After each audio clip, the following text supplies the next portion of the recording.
శ్రీ విష్ణు రూపాయ నమ శివాయ. నమస్తే మిత్రులు, నేను శ్రీకాంత్ శర్మ, హిందూ ధర్మచక్రం ఛానల్కి స్వాగతం. సనాతన ధర్మ ప్రచారకర్తలుగా ఉన్నటువంటి గురువులు కొంతమంది ఉన్నారు. చాగంటి కోటేశ్వరరావు గారు, సామవేద షణ్ముఖ శర్మ గారు, గరికపాటి నరసింహారావు గారు, వద్దిపర్తి పద్మాకర్రావు గారు. వీళ్ళతో పాటు ఆధ్యాత్మిక గురు పరంపర కూడా ఉంది. మన శృంగేరి స్వామివారులు కానివ్వండి, జగద్గురువులు కానివ్వండి, అదేవిధంగా చిన్నజీయర్ స్వామి వారు కానివ్వండి. ఆధ్యాత్మికతను వాళ్ళు క్షేత్రస్థాయిలో ముందుకు తీసుకొని వెళ్తున్నారు. సనాతన ధర్మాన్ని ప్రపంచవ్యాప్తంగా ప్రచారం చేస్తున్నటువంటి వారు మన గురువులు ఉన్నారు. ఇంకా కొంతమంది గురువులు కూడా ఉండి ఉండవచ్చు.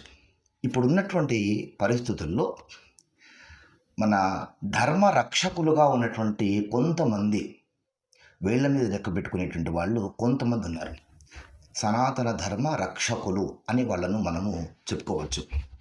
అలాంటి వాళ్ళలో అసలు సనాతన ధర్మ రక్షకులుగా ఉన్నటువంటి వాళ్ళలో ప్రథమ స్థానంలో ఉన్నటువంటి వాళ్ళు ఎవరు అనగానే మొట్టమొదటిగా గుర్తొచ్చేటువంటిది శివశక్తి ఛానల్ అడ్మిన్ కరుణాకర్ సుగుణ గారు. మొట్టమొదటి వీరే గుర్తుకొస్తారు. వీరి తర్వాత హిందూ జనశక్తి లలిత్ కుమార్ గారు, ఆ తర్వాత భరతవర్ష దువ్వాడ శివప్రసాద్ గారు. ప్రస్తుతం ఉన్నటువంటి కాలంలో ఈ ముగ్గురు కూడా ఈ సనాతన ధర్మ రక్షకులుగా ఒక 3 పిల్లర్లు, మన ధర్మానికి ఒక 3 పిల్లర్లు అని అనుకోవచ్చు. ఇక 4వ పిల్లర్గా ఏమంటే ఈ ముగ్గురే ఉన్నారా, మీకు ఈ ముగ్గురే కనబడ్డారా, ఇంకెవరు లేరా అని అంటే ఉండవచ్చు, చాలామంది ఉండవచ్చు. ఆ మిగతా అందరు కూడా 4వ పిల్లర్గా మనము భావించుకోవచ్చు. ఇప్పుడు చెప్తున్నటువంటి ఈ ముగ్గురు మాత్రము క్షేత్రస్థాయిలో చాలా వరకు వర్కౌట్ చేస్తున్నటువంటి వాళ్ళు. కరుణాకర్ సుగుణ గారి పైన కానివ్వండి, హిందూ జనశక్తి లలిత్ కుమార్ గారి పైన కానివ్వండి, అనేక మంది వీళ్ళపైన పోరాటం చేస్తూ, వీళ్ళు చేసేటువంటి పోరాటాన్ని నిర్వీర్యపరిచేటువంటి విధంగా ప్రయత్నాలు చేస్తూ, కొంతమందిని కొలుపుతూ, వీళ్ళ మీద దారుణమైనటువంటి ట్రోలింగ్ చేస్తూ, వీళ్ళని ఎక్కడికక్కడ అడ్డుకట్ట వేసేందుకు ప్రయత్నం చేస్తూ, వీళ్ళ మీద లేనిపోని కేసులు కూడా పెట్టి, ఇట్లాంటి కేసులను నిత్యం ఎదుర్కొంటున్నటువంటి స్థానంలో ఉన్నటువంటి వాళ్ళు ఈ ఇద్దరు కూడా. అంటే సనాతన ధర్మ రక్షకులుగా చెప్పుకునేటువంటి వాళ్ళలో ఈ ముగ్గురు అయితే ప్రధానంగా కనబడుతున్నారు. ఇంకా చాలామంది లేరని కాదు, ఉన్నారు. ఆ మిగతా వాళ్ళందరినీ కూడా మనము 4వ పిల్లర్గా మనము భావించుకోవచ్చు. ఈ మధ్య జరుగుతున్నటువంటి కాలంలో కరుణాకర్ సుగుణ గారి పైన, లలిత్ కుమార్ గారి పైన, భరతవర్ష పైన, దువ్వాడ శివప్రసాద్ గారి పైన, వీళ్ళ మీద వ్యక్తిగతమైనటువంటి విద్వేషాలు, విమర్శలు చాలా చోటు చేసుకుంటూ ఉన్నాయి. కొంతమంది పనిగట్టుకొని ఏవైనా వ్యక్తిగతమైనటువంటి విభేదాలు ఉంటే కనుక అవి ఆఫ్లైన్లో తేల్చుకొని ఎవరైనా మధ్యవర్తుల ద్వారా వాటిని సమస్య పరిష్కరించుకొని, ఒకవేళ పరిష్కరించుకోలేకపోతే కనుక అప్పుడు ఏదైనా ఒక సమాధానం వెతుకొని వాళ్ళకి వాళ్ళే నిర్ణయం చేసుకోవచ్చు. కానీ ఎలాంటి మధ్యవర్తిత్వము కూడా లేకుండా అప్పటి వరకు స్నేహంగా ఉన్నటువంటి వాళ్ళు ఆ స్నేహమును కొనసాగించుకోవాలి. ఆ స్నేహంలో ఏమైనా పొరపాట్లు జరిగినా కానీ వాటిని వదిలేసుకోవాలి, చూసి చూడకుండా వదిలేయాలి. లేదని అనుకుంటే వాళ్ళ గుడ్ బై చెప్పేసి ఊరుకోవాలి.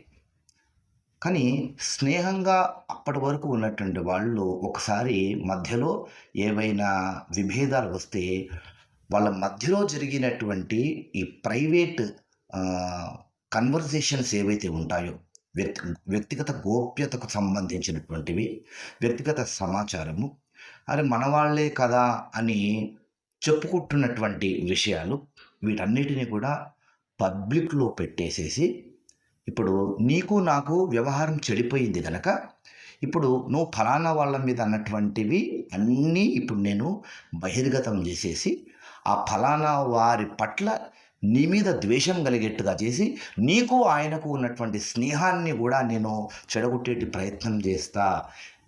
నేను బాగలేను గనక, నాకు నీకు స్నేహం చెడిపోయింది గనక నువ్వు ఇంకెవరితో స్నేహం చేయకుండా చేస్తా అనేటువంటి విధంగా చేయడం మాత్రము ఇది సమంజసం కాదు. హిందూ జనశక్తి లలిత్ కుమార్ గారు, శివశక్తి కరుణాకర్ గారు, తర్వాత భర్తవర్ష దువ్వాడ శివప్రసాద్ గారు వ్యక్తిగతంగా చాలా మంచి వ్యక్తులు. సనాతన ధర్మ రక్షకులుగా చాలా పోరాటం చేస్తున్నారు. క్షేత్రస్థాయిలో వాళ్ళు చేసేటువంటి గ్రౌండ్ లెవెల్ వర్క్ అంతా ఇంత కాదు.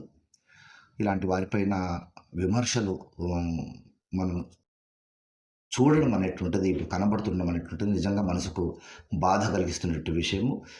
ఎవరైనా సరే సదరు వ్యక్తులు ఎవరైనా వీళ్ళ పైన ఇట్లాంటి ప్రేలాపనలు చేస్తుంటే కనుక దయచేసి వాళ్ళను ఇంకెవరైనా పెద్దలు వాళ్ళతో మాట్లాడి ఇట్లాంటివి జరగకుండా ఎవరైనా చూస్తే బాగుంటుంది అని నా అభిప్రాయం. మిత్రులారా, మీరేమంటారు? ఒకసారి ఆలోచించి మీ ప్రయత్నాలు ఏమైనా చేశారా? మీ ఇప్పుడు చెప్పినటువంటి వీడియో పైన మీ అభిప్రాయం ఏంటి? ఎలాంటి వ్యక్తులు ఇంకా ఉన్నారు? ఇప్పుడు చెప్పినటువంటి ఈ 3 పిల్లర్లు నా అభిప్రాయం ప్రకారం కరెక్టేనా? మీ అభిప్రాయం ఏంటి? కామెంట్ రూపంలో తెలియజేయండి. నమస్కారం.